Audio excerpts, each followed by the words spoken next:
The Book of Job. A man in the land of Uz was named Job. That man was honest, a person of absolute integrity. He feared God and avoided evil. He had 7 sons and 3 daughters, and owned 7,000 sheep, 3,000 camels, 500 pairs of oxen, 500 male donkeys, and a vast number of servants, so that he was greater than all the people of the East. Each of his sons hosted a feast in his own house on his birthday. They invited their 3 sisters to eat and drink with them. When the days of the feast had been completed, Job would send word and purify his children. Getting up early in the morning, he prepared entirely burnt offerings for each one of them. For Job thought, "Perhaps my children have sinned and then cursed God in their hearts." Job did this regularly. One day, the divine beings came to present themselves before the Lord, and the adversary also came among them. The Lord said to the adversary, "Where did you come from?" The adversary answered the Lord, "From wandering throughout the earth." The Lord said to the adversary, "Have you thought about my servant Job? Surely there is no one like him on earth, a man who is honest, who is of absolute integrity, who reveres God and avoids evil." Excuse me. The adversary answered the Lord, "Does Job revere God for nothing? Haven't you fenced him in, his house and all he has, and blessed the work of his hands so that his possessions extend throughout the earth? But stretch out your hand and strike all that he has. He will certainly curse you to your face." The Lord said to the adversary, "Look, all he has is within your power. Only do not stretch out your hand against him." So the adversary left the Lord's presence. One day, Job's sons and daughters were eating and drinking wine in their oldest brother's house.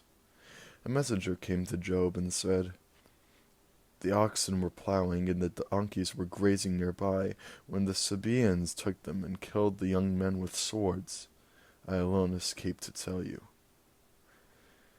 While this messenger was speaking, another arrived and said, "A raging fire fell from the sky and burned up the sheep and devoured the young men. I alone escaped to tell you."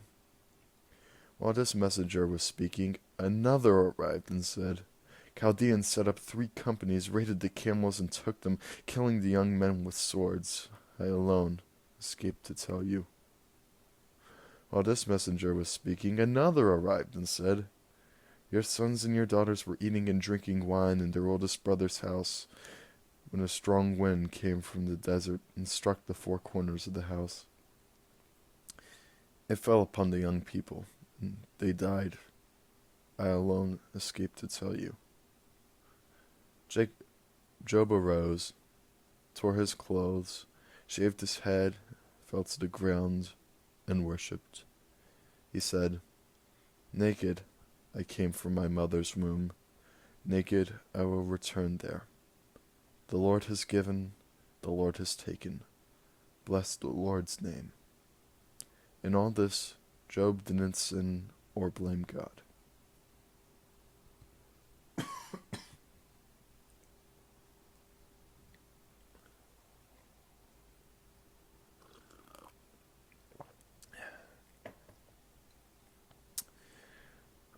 One day the divine beings came to present themselves before the Lord.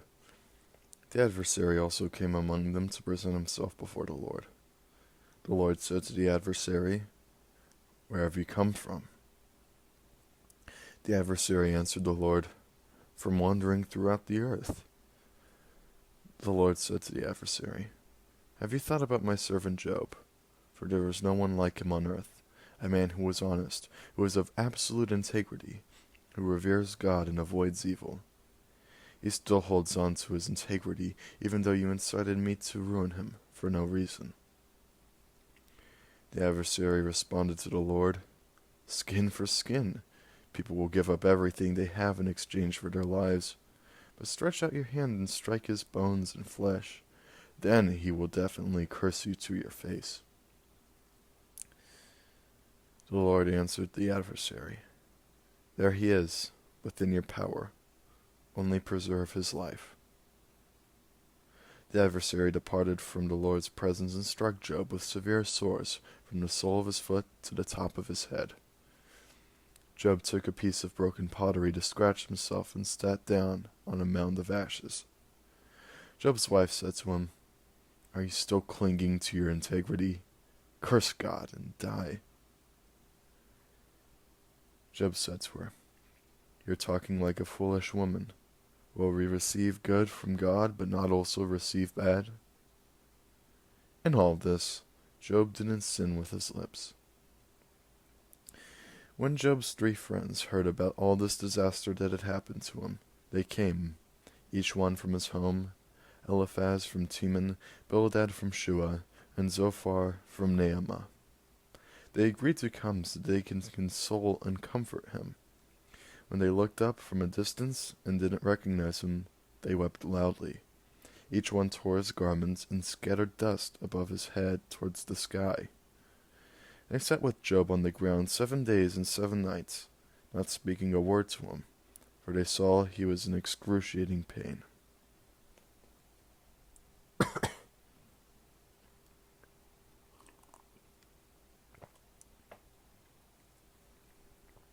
Afterward, Job spoke up and cursed the day he was born.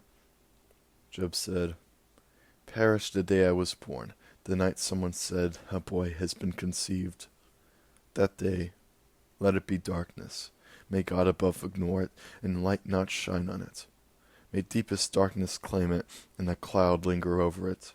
May all that darkness that day terrify it. May gloom seize that night. May it not be counted in the days of the year. May it not appear in the months. May that night be childless. May no happy singing come in it. May those who curse the day curse it, those with enough skill to awaken the Leviathan. May its evening stars say dark. May it wait in vain for light. May it not see dawn's gleam, because it didn't choose the doors of my mother's womb, didn't hide trouble from mine eyes. Why didn't I die at birth, come forth from the womb and die? Why did knees receive me, and breasts let me nurse?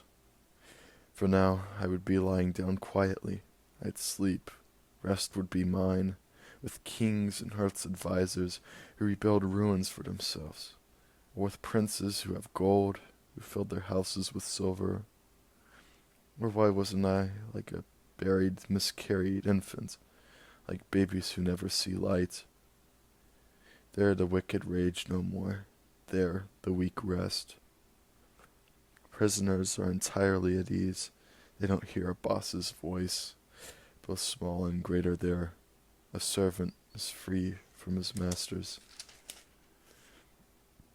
Why is light given to the hard worker, life to those bitter of soul, those waiting in vain for death, who search for it more than for treasure, who rejoice excitedly, who are thrilled when they find the grave? Why is light given to the person whose way is hidden, whom God has fenced in? My groans become my bread, my roars pour out like water, because I was afraid of something awful, and it arrived. What I dreaded came to me. I had no ease, quiet, or rest, and trembling came. Then Eliphaz, a native of Teman, responded, "If one tries to answer you, will you be annoyed? But who can hold words back? Look, you've instructed many and given strength to drooping hands. Your words have raised up the falling. You've steadied failing knees. But now it comes to you, and you are dismayed. It has struck you, and you are frightened. Isn't your religion the source of your confidence, and integrity of your conduct the source of your hope? Think, what innocent person has ever perished? When have those who do the right thing been destroyed? As I've observed, those who plow sin and sow trouble will harvest it. When God breathes deeply, they perish. By a breath of his nostril, they are annihilated. the roar of a lion and snarl of the king of beasts. Yet the teeth of lions are shattered. The lion perishes without prey, and its cubs are scattered. But a word sneaked up on me. My ears caught a hint of it. In profound thoughts, visions of night, when deep sleep falls on people. Fear and dread struck me. All of my bones shook. A breeze swept by my face. The hair of my skin bristled. It stopped. I didn't recognize its visible form, although a figure was in front of my eyes. Silence. Then I heard a voice. Can a human be more righteous than God?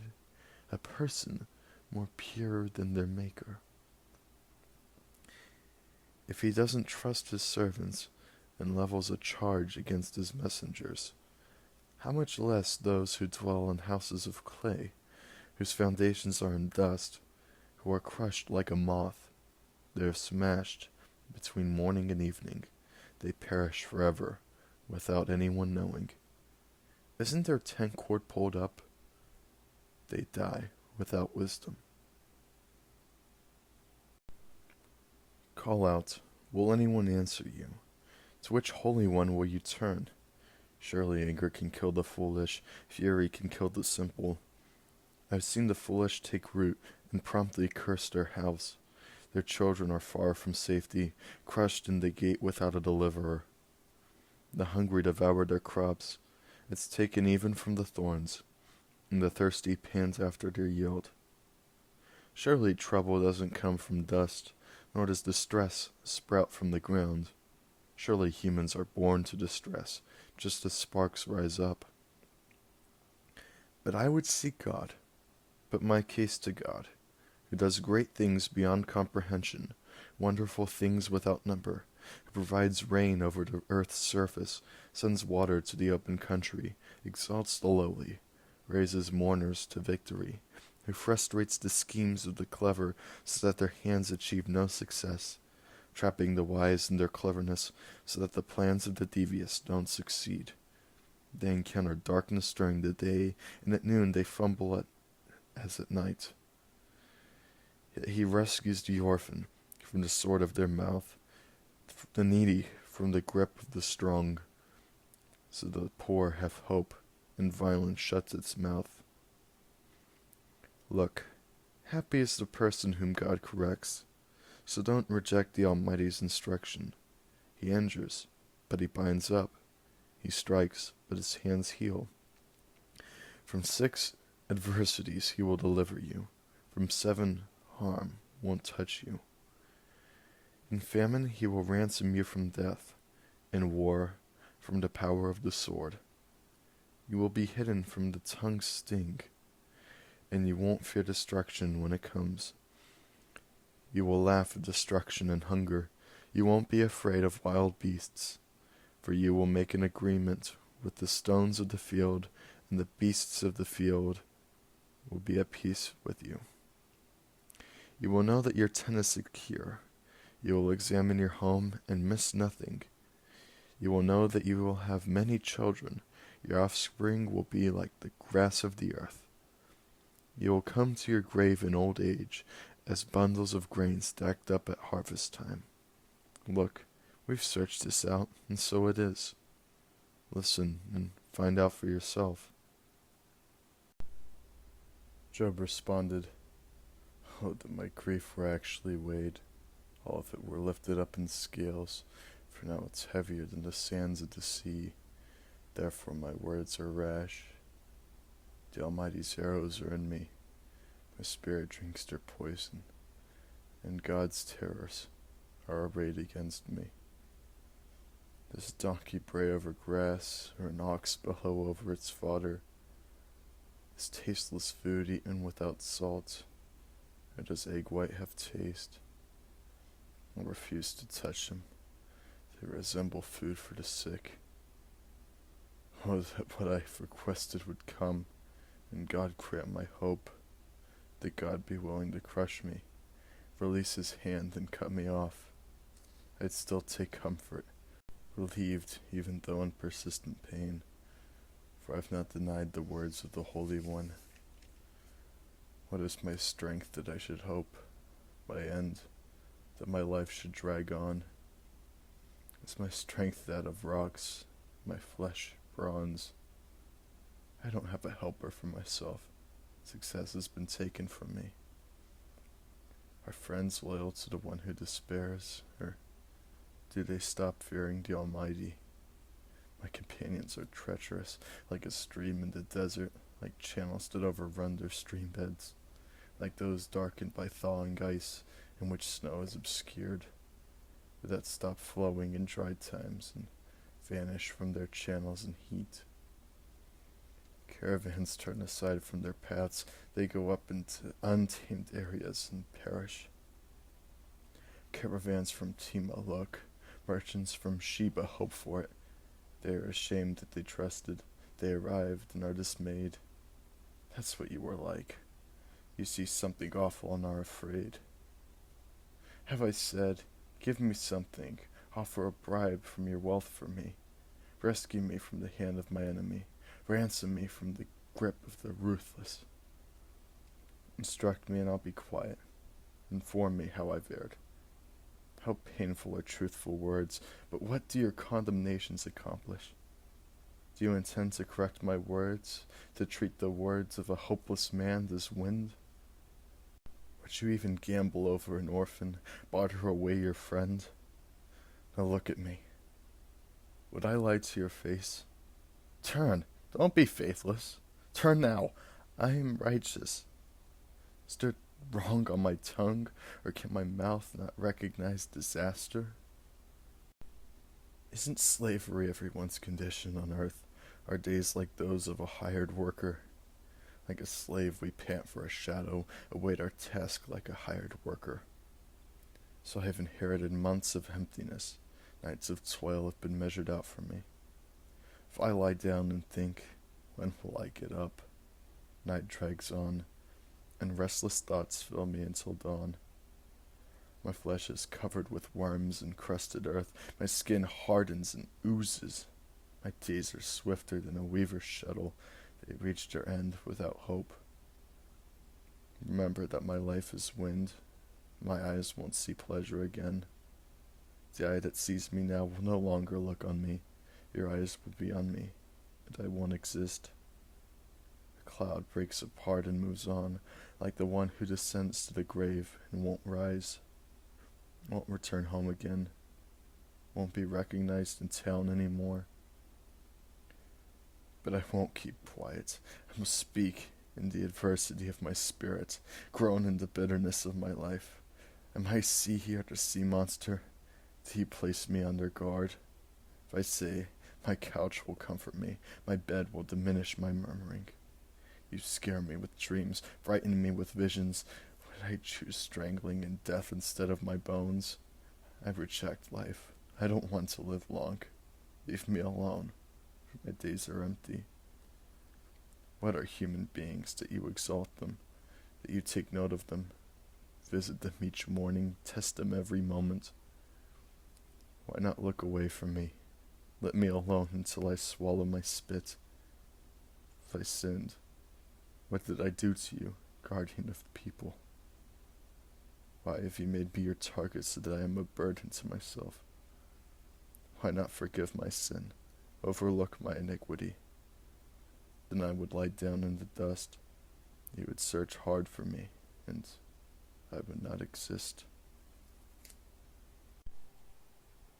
Bildad from Shur responded, How long will you mouth such things, such that your utterances become a strong wind?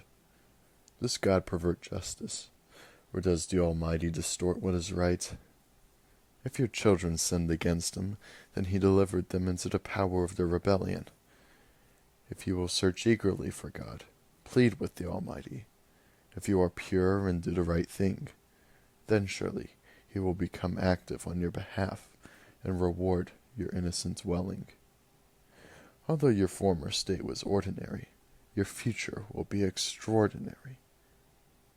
Ask a previous generation, and verify these findings of your ancestors, for we are only recent here and don't know, because our days on earth are a shadow. Won't they instruct you and tell you, will words not proceed from their hearts? Does papyrus grow apart from a marsh? Does a reed flourish without water? While still tender, uncut, it will wither before every other grass. So are the paths of all who forget God. Hope perishes for the godless, whose confidence is a fragile thing, their trust a spider's web. He leans on its web, and it doesn't stand, grasps it, and it can't remain in place. It's like a well-watered plant in the sun, its runners spread over its gardens. Its roots are intertwined over a pile of rocks, for it sees a home among stones. If it's uprooted from its place, it lies, saying, I can't see you. Surely its way is a joy, for from the dust other plants sprout. Surely God won't reject integrity, won't strengthen the hand of the wicked. He will still fill your mouth with joy, your lips with a victorious shout. Those who hate you will be clothed with shame, and the tent of the wicked will vanish. Job responded, I know for certain that this is so, and how can anyone be innocent before God? If one wants to contend with him, he will answer 1 in 1,000. He is wise and powerful. Who can resist him and prosper? Who removes mountains and they are unaware? Who overthrows them in anger? Who shakes the earth from its place, and its pillars shudder? Who commands the sun, and it does not rise? He even seals up the stars, stretched out the heavens alone, and trod on the waves of the sea, made the Bear and Orion, Pleiades, and the southern constellations, does great and unsearchable things, wonders beyond number. If God goes by me, I can't see him. He glides past, and I can't perceive him. If he seizes, who can bring back? Who can say to him, what are you doing? God won't retract his anger. The helpers of Rahab bow beneath him, yet I myself will answer him. I'll choose my words in a contest with him. Even if I'm innocent, I can't answer. I must plead for justice. If I were to call and he answered me, I couldn't believe that he heard my voice. Who bruises me with a tempest and multiplies my wounds for no reason. He doesn't let me catch my breath, for he fills me with bitterness. The issue is strength. Behold, power. If justice, who calls God to meet me? If I'm innocent, my mouth condemns me. I have integrity, but God declares me perverse. I'm blameless, yet I don't know myself. I reject my life. It's all the same. Therefore, I say God destroys the blameless and the sinners. If calamity suddenly kills, he mocks at the slaying of innocents. The earth is handed over to the wicked. He covers the faces of its judges. If not God, then who does? My days are swifter than a runner. They flee and don't experience good. They sweep like ships made of reeds, as an eagle swoops on prey. If I say, I'll forget my lament, I'll put on a different face so I can smile. I'm still afraid of all my suffering.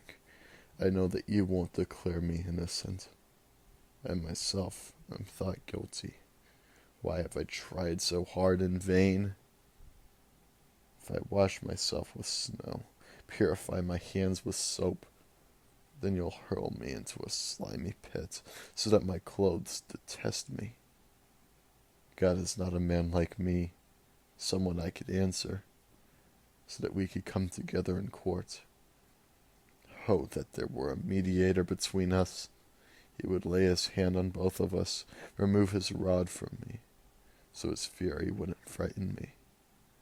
Then I would speak, unafraid, for I am not that way. I loathe my life. I will let loose my complaint. I will speak out of my own bitterness. I will say to God, don't declare me guilty. Tell me what you were accusing me of doing. Does it seem good to you that you oppress me, that you reject the work of your hands and cause the purpose of sinners to shine? Do you have physical eyes? Do you see like a human? Are your days like those of a human, your years like years of a human, that you search for my wrongdoing and seek my sin? You know that I'm not guilty, yet no one delivers me from your power. Your hands fashioned and made me, yet you want to destroy me utterly. Remember that you made me from clay, and you will return me to dust. Didn't you pour me out like milk, curdle me like cheese?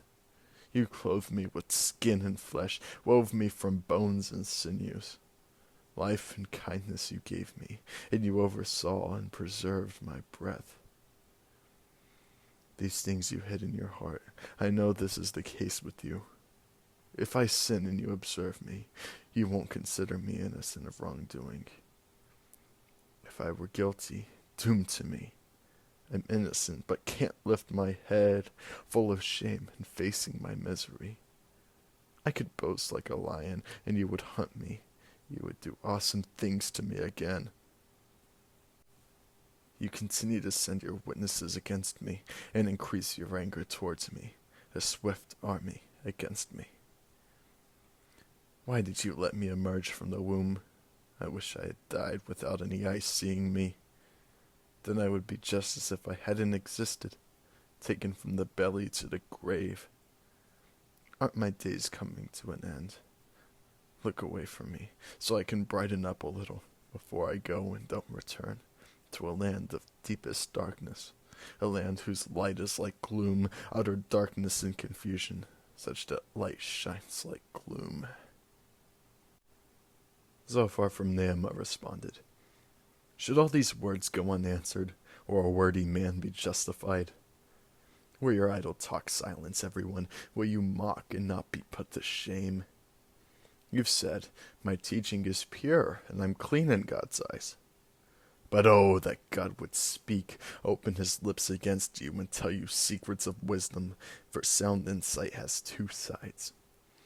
Know that God lets some of your sin be forgotten.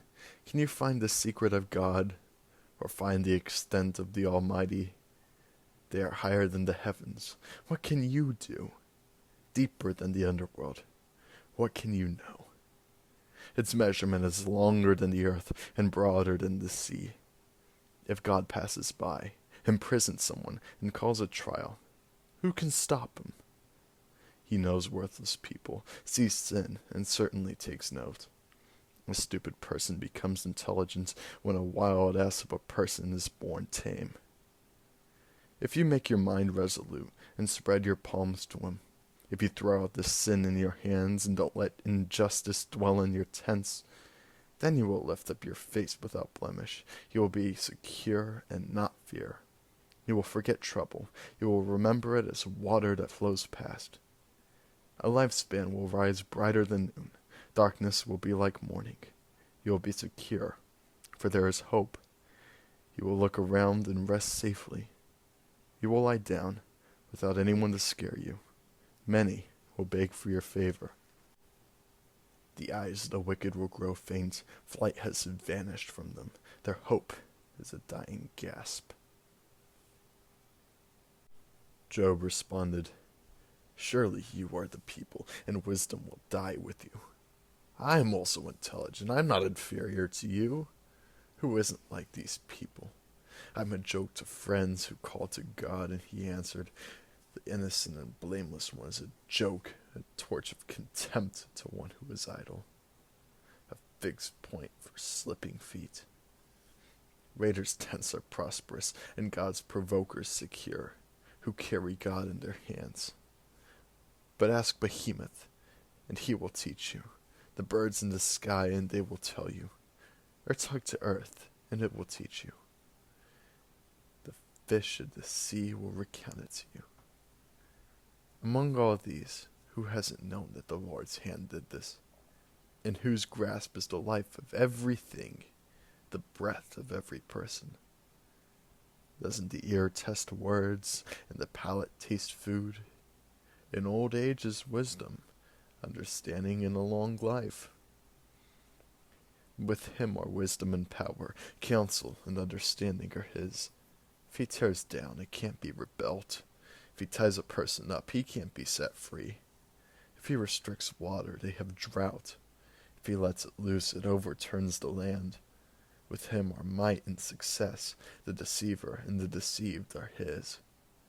He leads advisers away barefoot, makes madmen of judges, unties the belt of kings, binds a garment around their loins, leads priests away barefoot, overthrows the well-established, silences the talk of trusted people, takes away the elders' discernment, pours contempt on royalty, loosens the belt of the strong, discloses deep secrets of darkness, makes utter darkness enter the light, makes nations prominent and destroys them, expands nations and leads them astray, takes away the power to think from earth's leaders, making them wander in untraveled wastelands.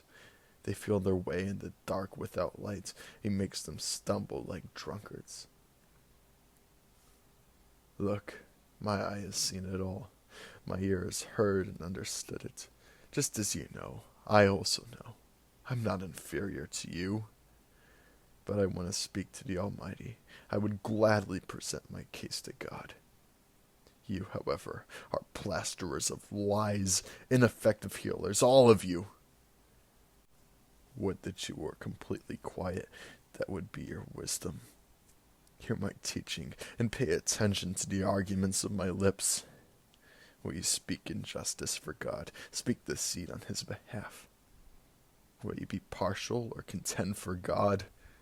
Will it go well when he searches you, or can you fool him as you do people? He will certainly correct you if you have been secretly partial. Wouldn't his majesty scare you and dread of him fall on you? Your old sayings and proverbs made of ashes, your sayings defenses made of clay. Be quiet and I will speak, come what may. For what reason will I take my flesh in my teeth, put my life in jeopardy? He will slay me. I'm without hope. I will surely prove my way to his face. Also this will be my vindication, that a godless person won't come before him. Listen closely to my words, so that my remarks will be in your ears. Look, I have laid out my case. I know that I'm innocent. Who would dare contend with me? For then I would be quiet and die. Only don't do two things to me. Then I won't hide from your face. Remove your hand far from me, and don't terrify me with your anger. Then call, and I'll answer, or I'll speak, and you can reply. How many are my offenses and sins? Inform me about my rebellions and sins. Why hide your face from me, and consider me your enemy? Will you cause a wind-tossed leaf to tremble, or will you pursue dry straw? You even write bitter things about me, make me inherit my youthful indiscretions. You tie up my feet and restrict all actions. You stamp marks on the bottoms of my feet. Surely a person wastes away like refuse, like clothing that a moth eats. All of us are born of woman, have few days, and are full of turmoil. Like a flower we bloom, then wither, flee like a shadow, and don't last. Yes, you open your eyes on this one, you bring me into trial against you. Who can make pure from impure? Nobody. If our days are fixed, the number of our months with you, you set a statute that we can't exceed. Look away from us that we may rest until we are satisfied, like a worker at day's end. Indeed, there was hope for a tree. If it's cut down and still sprouting, and its shoots don't fail, if its roots age in the ground and its stump dies into dust, at the scent of water it'll bud, and produce sprouts like a plant. But a human dies and lies there. A person expires, and where is he? Water vanishes from the sea, a river dries up completely. But a human lies down and doesn't rise until the heavens cease. They don't get up and awaken from sleep. I wish you would hide me in the underworld. Conceal me until your anger passes. Set a time for me, and remember me. If people die, will they live again? All the days of my service I would wait until my restoration took place. You would call, and I would answer you. You would long for your handiwork. Though you now number my steps, you would not keep a record of my sin. My rebellion is sealed in a bag. You would cover my sin. But an eroding mountain breaks up, and rock is displaced. Water wears away boulders, floods carry away soil. You destroy a people's hope. You overpower them relentlessly, and they die. You change their appearance and send them away. Their children achieve honor, and they don't know it. Their children become insignificant, and they don't see it. They only feel the pain of their body, and they mourn for themselves. Eliphaz answered, Will the wise respond with whiny knowledge, and fill their belly with the east wind? Will they argue with a word that has no benefit, and with unprofitable words? You are truly making religion ineffective, and restraining meditation before God. Your mouth multiplies your sins 1,000 times. You opt for a clever tongue.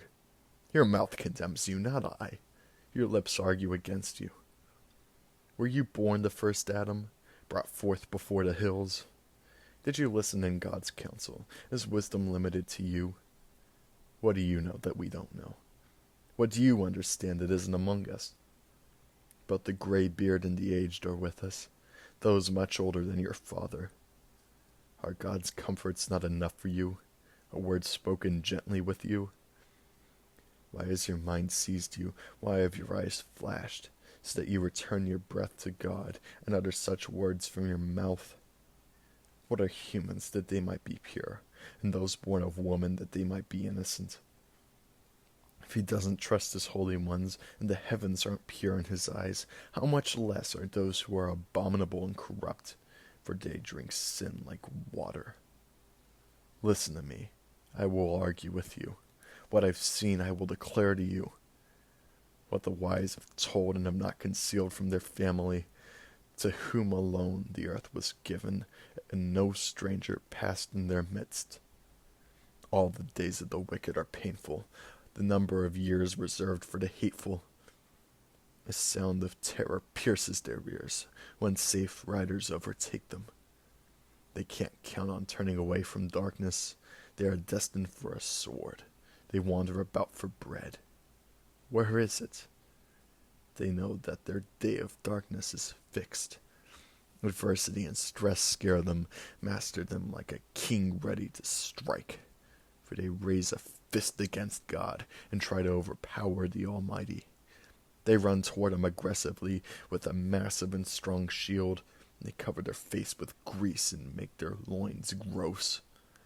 They lived in ruined cities, unoccupied houses that turned to rubble. They won't get rich. Their wealth won't last.